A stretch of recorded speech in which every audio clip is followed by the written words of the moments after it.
Hi, I'm Edward O'Neill, and this video is a little guide to a PDF handout about how to structure a large student project that you're having your students do.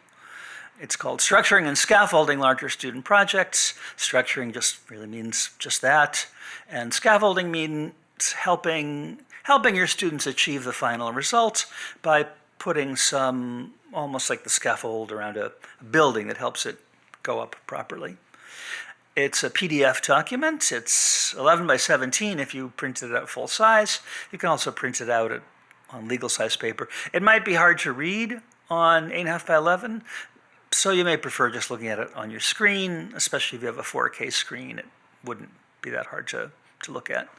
The document can be found online at bit.ly/O'Neill_scaffolding. That's bit.ly/O'Neill, O-N-E-I-L-L, _scaffolding.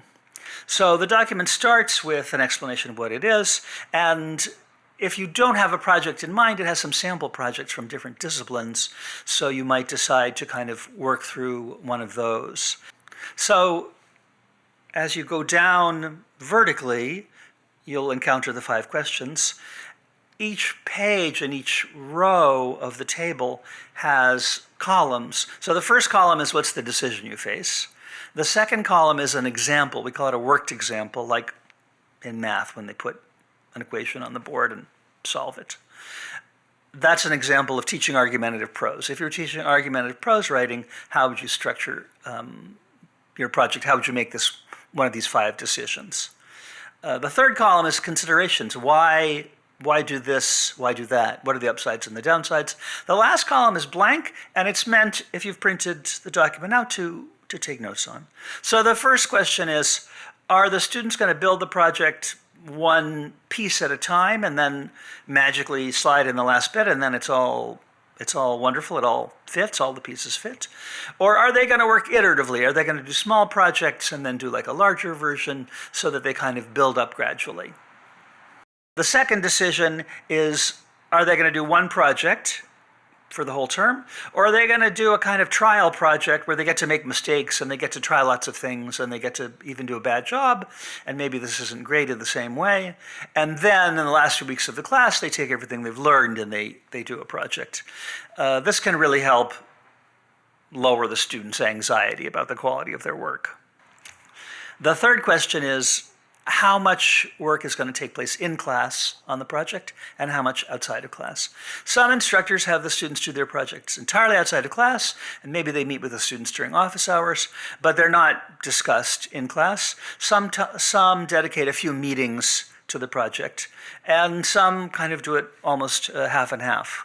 The fourth question is everyone going to work on their own individual projects? Are they going to work in groups? Are they going to do the same project, solve the same problem, maybe in different ways? Or are they going to take a larger issue and look at it from different angles, whether as individuals or as groups, kind of a jigsaw puzzle approach? I also know an instructor who had students do individual projects and then looked at the similarities amongst them and then put the students in groups so that they could do a kind of overview at the end, and that was the final project. The last question is that of media or medium, and a lot of people don't think about this. Some professors have students write a paper and then give a presentation, or vice versa. But you can decide that the students are going to say, write something in prose, make a bunch of charts or graphs, maybe make an infographic, possibly make a presentation, a video, and then a paper, or a paper and then a video. You can decide what kind of media skills or communication skills that it's important for your students to have, and it could be a benefit to really try and communicate similar ideas in different media.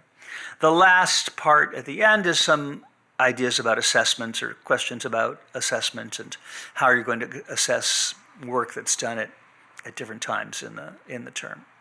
So that's a little overview of this document. I hope you find it useful. You can use it with a colleague, talk to them about what they do and what you do, or it can be used to guide a workshop.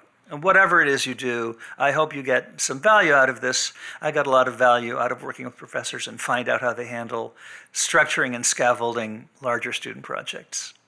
Thanks.